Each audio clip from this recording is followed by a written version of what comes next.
Hello again, this is Ewa, the host of Biznesowo po angielsku, the podcast where we talk about language, business, and the world that connects them. This is the second part of the episode, AI and fake news and the rising tide. In the previous part, we explored how artificial intelligence is transforming the world. And now, in this part, we are moving on to the other side of the story, fake news and disinformation. We'll look at how false information spreads, why it's such a powerful weapon in business and politics, and of course, you'll learn some nice bits of English vocabulary and many expressions along the way. Yet before we jump into today's topic, I want to share something really exciting. Well, some of you already know that after my previous episode, I unexpectedly created my very first podbook, which went down really well. I received so much positive feedback from you, and honestly, it gave me a huge boost of motivation to keep working on my next edition. I must admit, creating a podbook had been on my mind for quite a while. I kept thinking about how I could help you squeeze even more value out of each podcast episode, and your reactions convinced me that this might be the right decision. So, my dear listeners, I want to announce that over the past 2 weeks, I've been literally working my socks off on the premium edition of my new podbook for this episode, putting all my heart into it. So what exactly have I been working on? Right, first of course, I prepared a complete set of all the expressions I highlight in the podcast breakdown, where I explain things very clearly and always put them in context. I've also created a whole range of engaging exercises to help you remember this vocabulary. But this is not all. In this podbook, you will also find a very accessible explanation of the US government shutdown, very much talked about political crisis in the United States. I explain what it is, why it happens, and why it's such a shocking concept for many people outside the US. And here I also guide you to understand how this topic connects to disinformation. Along the way, you'll pick up a ton of high-value vocabulary you can easily transfer to business contexts, including politics, crisis communication, public trust, or budgeting. On top of that, I included exercises for vocabulary comprehension and even tasks that help you develop critical thinking skills, which, let's be honest, are absolutely essential when talking about fake news. Moreover, folks, there is also a special section on taboo language and slang. Well, I added this part because these words appear in real discussions about fake news, scandals, and media manipulation, and understanding them, even if you don't use them yourself, gives you a better illustration of how native speakers actually communicate in high-tension situations. So guys, this is why I've been completely swamped lately. But I couldn't be happier to finally share this with you. Now I guess I need to tell you how you can get my premium podbook. So you can download my podbook using the link in this podcast episode's description on Spotify and YouTube. On Instagram, I'll be sharing a direct link to the podbook, so you'll be able to access it instantly. I'll also keep you posted there on how to get it. Well, I guess, folks, it's already time to cut the chase and dive into today's topic. So if you are ready, grab your notebook, get comfortable, and let's get into it. Fake news and disinformation.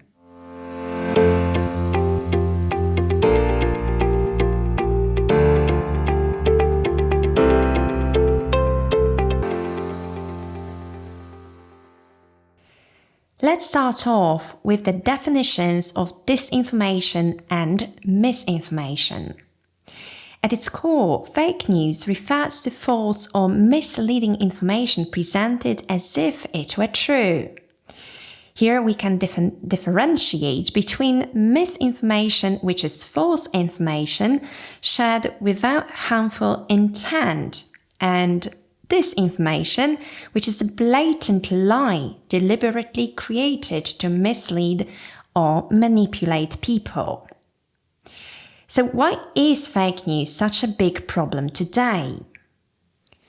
Well, largely because of the way technology works these days. Social media platforms are designed to maximize engagement. Their algorithms push content that gets more clicks, likes, and shares, not necessarily content that is accurate. And the more scandalous or shocking the story, the better, because those are the ones that trigger stronger emotions and get shared the fastest. As a result, fake news often spreads faster than the truth. In fact, some studies show that false stories are up to 70% more likely to be shared on X than true ones. Can you believe it? It's 70%. In other words, the system itself fuels a blizzard of disinformation which subsequently swamps people and makes it harder for them to tell fact from fiction. And what is worse, once fake news appears, it tends to linger on in people's minds, even after it has been corrected. As you probably know, this creates serious risks. Imagine a false rumor about a company's financial condition. It could cause stock prices to plummet. Or a fake story about the safety of a product, for example. Look, it could damage a brand's reputation overnight. Or fake news can also be weaponized in corporate competition or political campaign, making it a direct threat to both stability and trust. Undoubtedly, disinformation is a raging problem right now, but it is not exactly new. The idea of spreading false information to influence people has been around for centuries. Roman generals used it to win battles. Leaders during the Black Plague relied on it to persecute religious groups. And spies in the 20th century used it to destabilize foreign governments. What's changed today is the speed and scale of the problem. The internet and social media have completely transformed the landscape. They've magnified the reach of this age-old tactic, allowing anyone from teenagers to dictators to spread lies within seconds.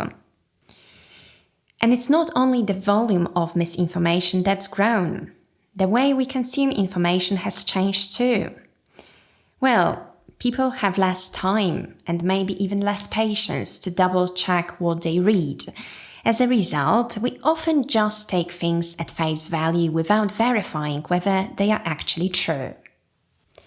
Sadly, we must be aware that online platforms are full of stories and headlines designed to distort facts and undermine public trust in institutions, in governments, in businesses, in media, and even in science or medicine. Deception today casts doubt on everything from corporate brands to public health and even election results. According to recent surveys, a large number of people admit they've fallen victim to fake news multiple times. And really, who can blame them? The line between truth and manipulation has become incredibly thin. And the bottom line is the current disinformation crisis didn't happen overnight. It's been years in making. When the internet came along, it completely changed how traditional newspapers and media worked. Many of them just couldn't keep up and eventually shut down. That vacuum was quickly filled by partisan websites and social media platforms, and people, busy as they are, started turning to those sources instead.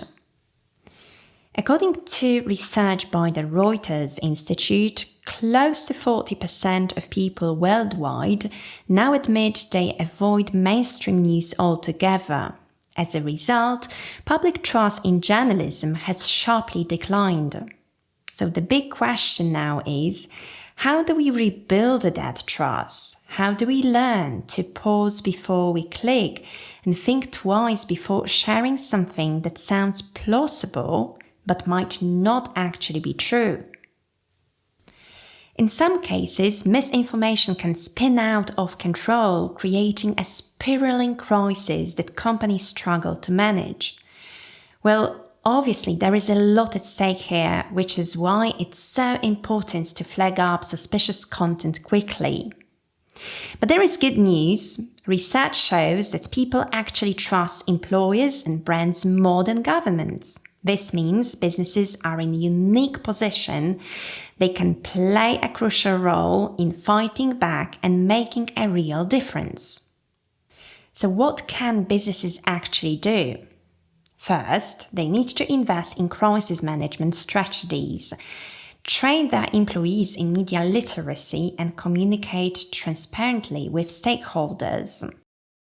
Second, they can be open to share reliable information proactively, not only in official reports but also in everyday communication with customers. Third, companies can work with fact-checkers and independent experts so that when something false appears online, they can respond quickly with facts. And fourth, they can use technology responsibly, for example, by adding warning labels to suspicious content or blocking harmful ads.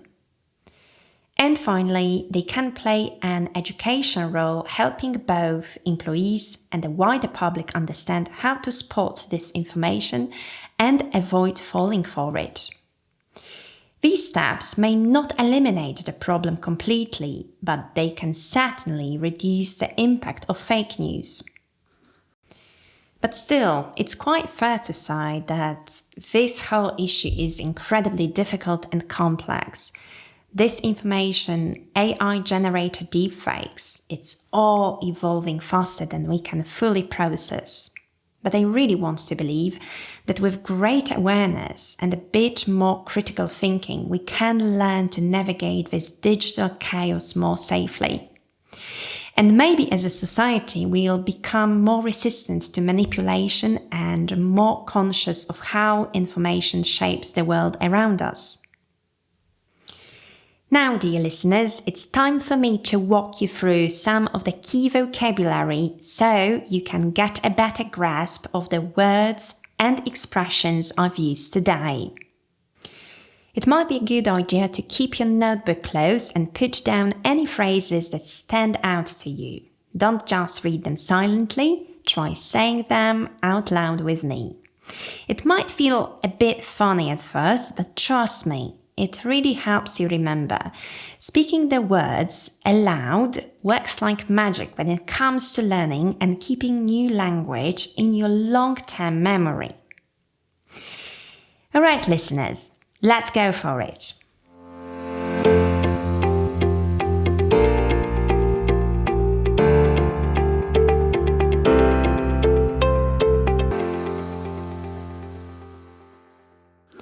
One. Take something at face value.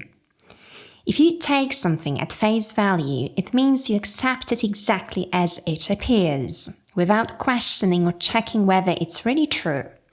For example, if you read a shocking headline and instantly believe it, you are taking it at face value. In business, that can be risky because sometimes what looks good on paper might hide a few uncomfortable details underneath. And the same goes for contracts or agreements. You should never take them at face value. Always read the fine print, ask questions, and make sure you understand every clause. Otherwise, what seems like a great deal at first might turn out to be a very expensive mistake later on. 2. Distort facts. To distort facts means to twist or misrepresent the truth, often deliberately. For instance, the article distorted the facts to make the company look bad. Or, politicians sometimes distort the facts to support their arguments. Well, it's a very useful phrase when talking about media or politics. 3. Undermine public trust. When we say something undermines public trust, we mean it slowly damages people's confidence in an institution like the government, the media, or a company. For example, repeated scandals or misinformation can undermine public trust in journalism or science. Once that trust is gone, it's really hard to rebuild. 4. Fall victim to something. If you fall victim to something, it means you've been affected or tricked by it, often without realizing it. For instance, many people have fallen victim to online scams or fake news, and the thing is, it's not about being naive. Sometimes the content is just so convincing that almost anyone could fall for it. 5. Spin out of control. When something spins out of control, it means it grows or develops so fast that no one can manage it anymore. For example, a rumor on social media can start small and then spin out of control within hours, creating chaos before anyone even knows what's really true. 6. A lot at stake. If there is a lot at stake, it means there is a lot to lose. The situation is serious and the consequences really matter.